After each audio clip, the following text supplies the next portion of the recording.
नमस्कार छात्रों। आज हम डीएवी कक्षा 8 संस्कृत की पुस्तक सुरभि के पाठ 3 का अभ्यास कार्य करेंगे। प्रश्न 1 है, पाठम पठित्वा वदन्तु लिखन्तु च आम अथवा नहीं। पाठ को पढ़कर बताएं और लिखें हाँ या नहीं। पहला वाक्य है, किम नदी माता एव विश्वम पालयति। किम नदी क्या नदी माता एवं माता के समान विश्वम पालयति संसार को पालती है। क्या नदी माता के समान संसार को पालती है? इसका उत्तर होगा हाँ। तो हम यहाँ पर लिखेंगे आम। अगला प्रश्न है, किम नदी गतिशीला न अस्ति। क्या नदी गतिशील नहीं है? इसका उत्तर होगा नहीं। तो यहाँ लिखेंगे नहीं। किम नद्या जलम पीत्वा एव सर्वे जीवंती। क्या नदी का जल पीकर ही सभी जीवित रहते हैं? उत्तर है हाँ। तो यहाँ लिखेंगे आम। किम भारते नद्यः एकम रूपम अस्ति। क्या भारत में नदी का एक रूप है? उत्तर है नहीं। तो यहाँ लिखेंगे नहीं। किम गंगा नदी केरल प्रदेशे अस्ति। क्या गंगा नदी केरल प्रदेश में है? उत्तर है नहीं। तो हमने यहाँ लिखा नहीं। इसके बाद प्रश्न 2 है, मंजूषायाम प्रदत्त पदई रिक्त स्थानानि पूरयन्तु। मंजूषा में दिए गए पदों के द्वारा रिक्त स्थानों को पूरा करें। यहाँ पर एक मंजूषा दी गई है जिसमें कुछ शब्द लिखे हैं। इन शब्दों के द्वारा रिक्त स्थानों को पूरा करना है। पहला वाक्य है, नदी अस्याः वसुंधरायाः सौंदर्यम। नदी इस धरती का सौंदर्य यहाँ पर आएगा है। तो यहाँ लिखेंगे अस्ति। राष्ट्रस्य विकासे नद्यः महती भूमिका। देश के विकास में नदी की बहुत बड़ी भूमिका होती है। तो होती है के लिए यहाँ लिखेंगे भवती। तीसरा वाक्य है, सर्वे सुखिनः सभी सुखी हों। तो यहाँ लिखेंगे हम भवन्तु। चौथा वाक्य, मुन्यः आश्रमाणाम स्थापनाम नदी तटे। मुनियों ने आश्रमों की स्थापना नदी के किनारे की। तो यहाँ लिखेंगे अकुर्वन्।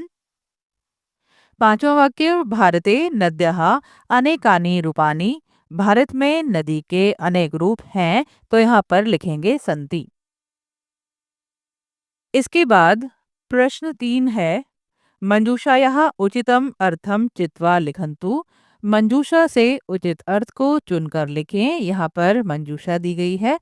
यहाँ पर आपको कुछ शब्द दिए गए हैं। इन शब्दों के समानार्थक मंजूषा से चुनकर हमें यहाँ पर लिखने हैं। पहला शब्द है वसुंधरायाः। वसुंधराया का समानार्थक शब्द है भूमेः। सागरम समुद्रम, तटे तीरे, प्रसिद्धा विख्याता और विश्व का समानार्थक है संसारे। इसके बाद प्रश्न 4 है, एतेषां प्रश्नानाम उत्तराणि एक पदेन वदन्तु लिखन्तु च। इन प्रश्नों के उत्तर एक पद में बताएं और लिखें। प्रश्न 1 है, कस्यः साम्राज्यम संपूर्णे विश्वे अस्ति। किसका साम्राज्य पूरे संसार में है? इसका उत्तर है नद्यः अर्थात नदी का। प्रश्न 2, कुत्र महानगराणाम विकासः भवति। कहाँ महानगरों का विकास होता है? उत्तर है नदी तटेषु, नदी के किनारों पर। अगला प्रश्न है, नदी जलेन एव के क्षेत्राणि सिंचन्ति। नदी के जल के द्वारा ही कौन खेतों को सींचते हैं? उत्तर है कृषकः अर्थात किसान। नद्यः विशालतमं रूपम किम। नदी का सबसे विशाल रूप क्या है? उत्तर है अमेजन नदी। नद्यः जलम कया परिपूर्णमस्ति। नदी का जल किससे परिपूर्ण है? उत्तर है पोषक शक्त्या। इसके बाद प्रश्न 5 है, एतेषां प्रश्नानाम उत्तराणि पूर्णवाक्येन वदन्तु लिखन्तु च। इन प्रश्नों के उत्तर पूरे वाक्य में बताएं और लिखें। प्रश्न 1 है, पंजाब प्रदेशे का पंचधाराः नद्यां मिलन्ति। पंजाब प्रदेश में कौन सी 5 धाराएं नदी में मिलती हैं?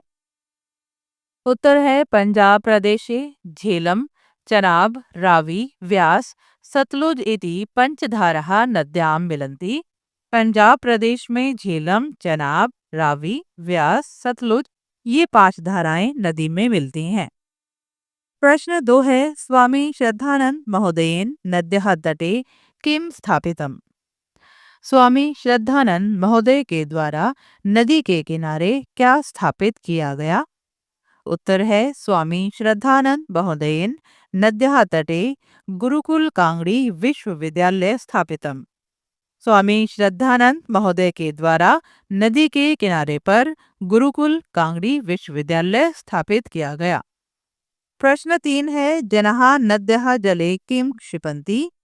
लोग नदी के जल में क्या फेंकते हैं? उत्तर है, जनः नद्यः जले यंत्रालयानां विष मिश्रित रसायन पदार्थान क्षिपन्ति। लोग नदी के जल में फैक्ट्रियों का जहरीले रसायन पदार्थ फेंकते हैं। इसके बाद प्रश्न 4 है, नद्यः तटेषु केषां दुर्लभा प्रजातयः उद्भवन्ति? नदी के किनारों पर किन की दुर्लभ प्रजातियां उत्पन्न होती हैं?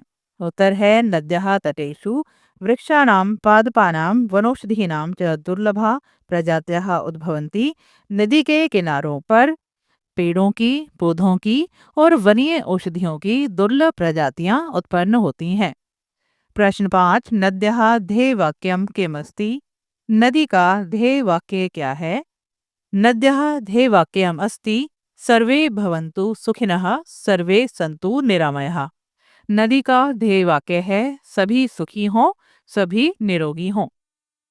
इसके बाद प्रश्न 6 है, स्थूल पदम आधृत्य प्रश्न निर्माणम कुर्वन्तु। स्थूल पद को आधार बनाकर प्रश्न का निर्माण करें। स्थूल पद हैं ये बोल्ड लेटर्स में लिखे गए शब्द।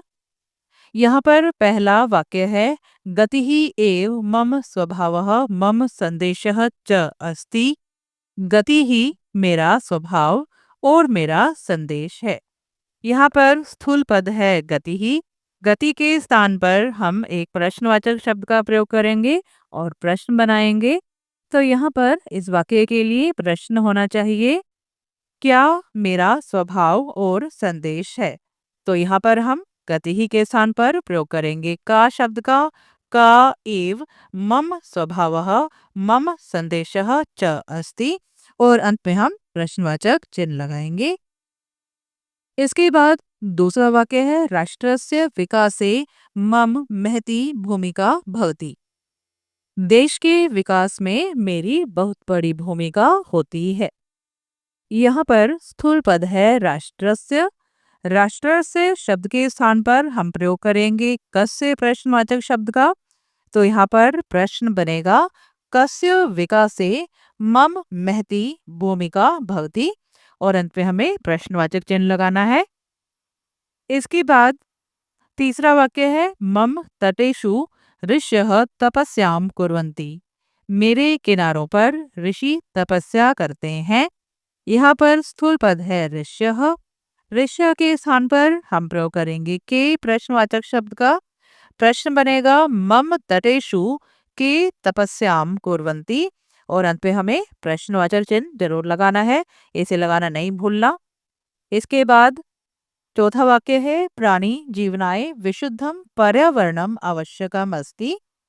प्राणी के जीवन के लिए शुद्ध पर्यावरण आवश्यक है। यहाँ पर स्थूल पद है प्राणी जीवनाय। यहाँ पर प्रश्न बनेगा, किसके जीवन के लिए शुद्ध पर्यावरण आवश्यक है? तो यहाँ पर हम प्राणी जीवनाय के स्थान पर लिखेंगे कस्मै। कस्मै विशुद्धम पर्यावरणम आवश्यकम अस्ति और अंत में प्रश्नवाचक चिन्ह। इसके बाद पांचवा वाक्य है, नद्यः जलम प्रदूषितम न करणीयम। नदी का जल प्रदूषित नहीं करना चाहिए। यहाँ पर स्थूल पद है नद्यः। तो यहाँ पर हम नद्यः के स्थान पर प्रयोग करेंगे कस्यः शब्द का।